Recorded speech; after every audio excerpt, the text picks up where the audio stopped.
Nowadays, owning home is rapidly become out of reach for the young in Melbourne, with our median house price hitting a record high. Melbourne is now the world's sixth most expensive place to buy. According to our research, a median house price now costs 7.1 times the average household annual earning capacity. People, especially young and first-time buyers, are thinking the houses are unaffordable in Melbourne.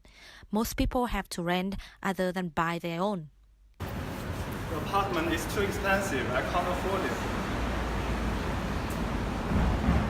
Well, as a professional broker, I would say the market is still strong. We have a consistent demand. However, the affordable price house is limited. It's a difficult market here as a buyer is full of challenges and a lot of heartbreaks involved.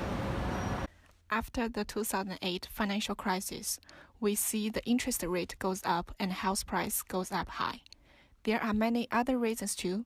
More specifically, for Melbourne, it has continuously chosen to be the most livable city in the world for the past 4 years, which attracts more and more people come and live here.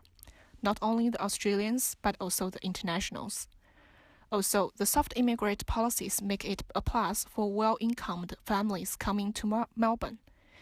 They buy and invest in houses, which made the demand for the houses market crazily high.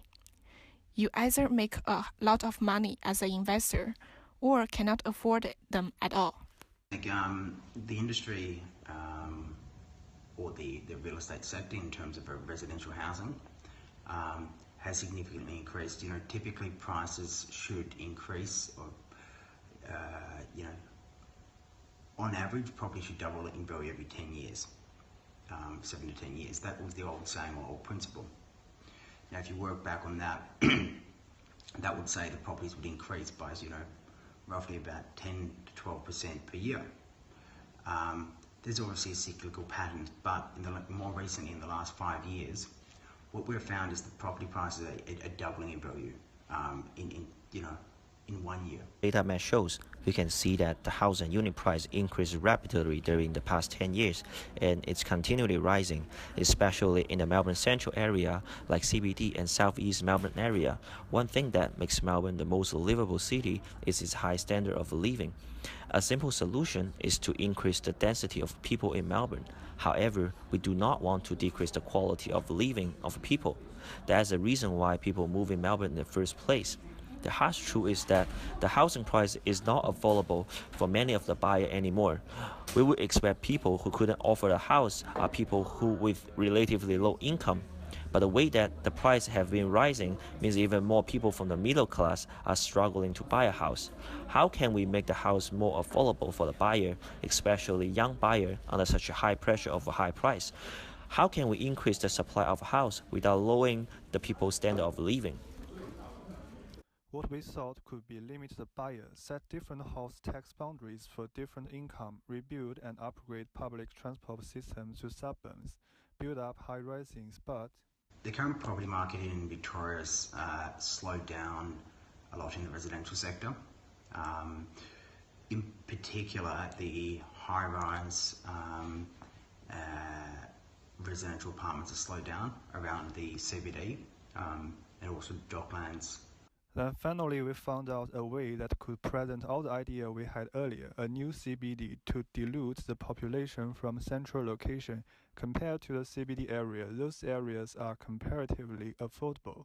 For example, besides some statued areas, the median vacant land price growth rate seems low in Kingston, Melton and Whittlesea. Our solution to solving the housing affordability crisis is to dilute the population away from the Melbourne CBD and establish a new master plan community which offers offices, retail stores, houses and numerous amenities. After a lot of tiring hours brainstorming and workshopping, our biggest question was, how do we develop a new CBD which connects all the resources and users together and makes them useful? We figured out that we should be the solution between developers and users, as developers are already building these master plan communities in urban growth zones.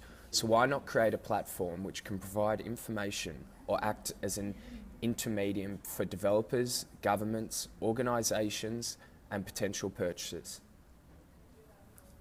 Our target customers who could find our business beneficial are city councils to attract more residents to their areas, local retailers, operators expanding their businesses, property developers looking for potential buyers and land, and finally, potential home buyers who want to purchase property at an affordable price.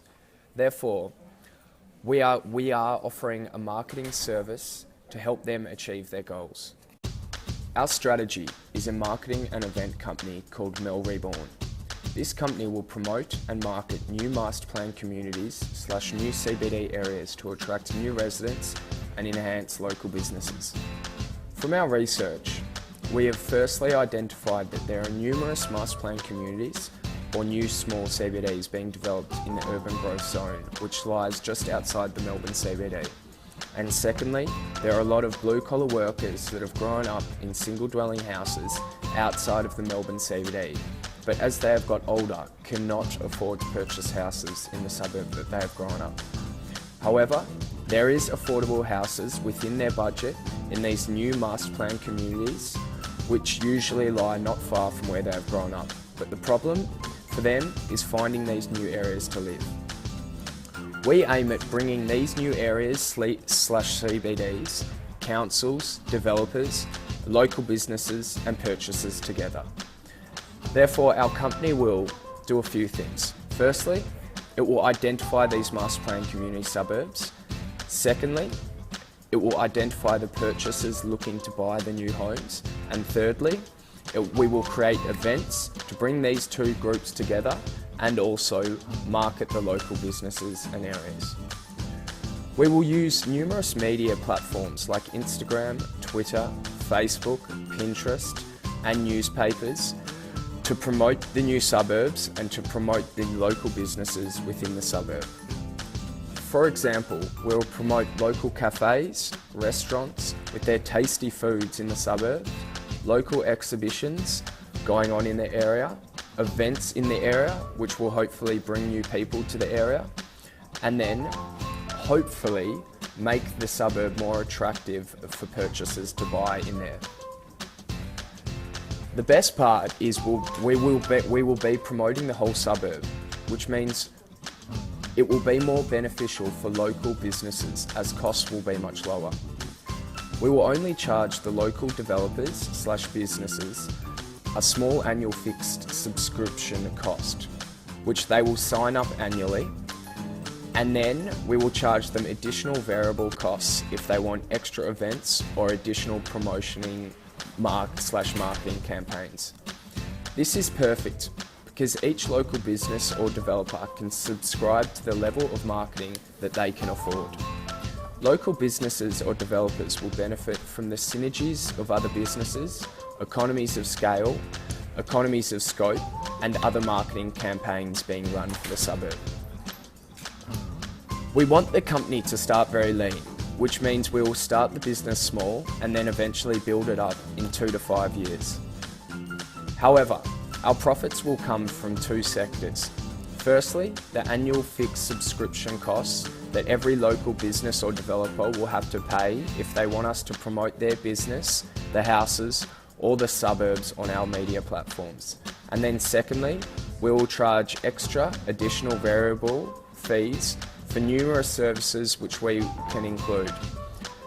These additional services may include additional marketing campaigns, events that we can organise, or leasing fees that we'll charge if we directly link developers and purchasers together.